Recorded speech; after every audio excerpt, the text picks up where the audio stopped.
अस्सलाम वालेकुम दोस्तों, पीटीए ने मुल्क भर में टिक टॉक एप्लीकेशन ब्लॉक कर दी है। तफसीलात के मुताबिक टिक टॉक के शौकीन अफराद के लिए बुरी खबर सामने आई है। पाकिस्तान में टिक टॉक ऐप को बंद करने का फैसला कर लिया गया है, जिसका अमल दरामद आज से होगा। इस हवाले से पीटीए हुकाम का कहना है कि इंतज़ामिया को मुतअद्दिद बार ख़त लिख कर काबिल एतराज़ और नामुनासिब मवाद हटाने का कहा गया था, लेकिन इस पर अमल दरामद नहीं किया गया, जिसके बाद पाकिस्तान में ऐप पर पाबंदी का फैसला किया गया है। तर्जमान पीटीए के मुताबिक टिक टॉक इंतज़ामिया को जवाब जमा कराने की मोहलत दी थी। शिकायत का इजाला न करने पर टिक टॉक पर पाबंदी लगाई गई है। पीटीए की जानिब से एक एलामिया जारी किया जाएगा, जिसमें ऐप को बंद करने के बारे में तहरीर किया होगा। दोस्तों, वाज़ेह रहे कि पीटीआई ने कई मोबाइल और सोशल मीडिया ऐप्स पर गैर अखलाकी मवाद फैलाने जाने की शिकायत के बाद एक्शन लिया था।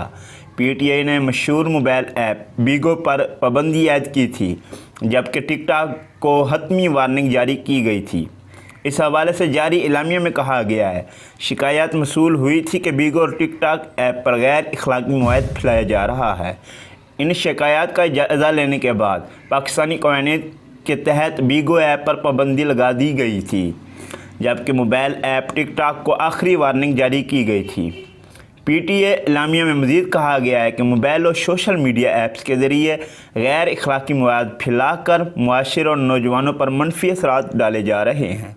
बताया गया है कि दोनों एप्लीकेशन से गैर अखलाकी मवाद पर जवाब तलब किया गया था। दोनों कंपनियों से कहा गया कि पाकिस्तान के कानून के मुताबिक काम करें और पाकिस्तान की अखलाकी कदरों का ख्याल रखा जाए। ताहम दोनों कंपनियों की जानिब से तसल्ली बख्श जवाब मसूल नहीं हुआ, जिसके बाद बीगो ऐप पर पाबंदी आयद कर दी गई थी और टिक टॉक को आखिरी वार्निंग जारी कर दी गई थी।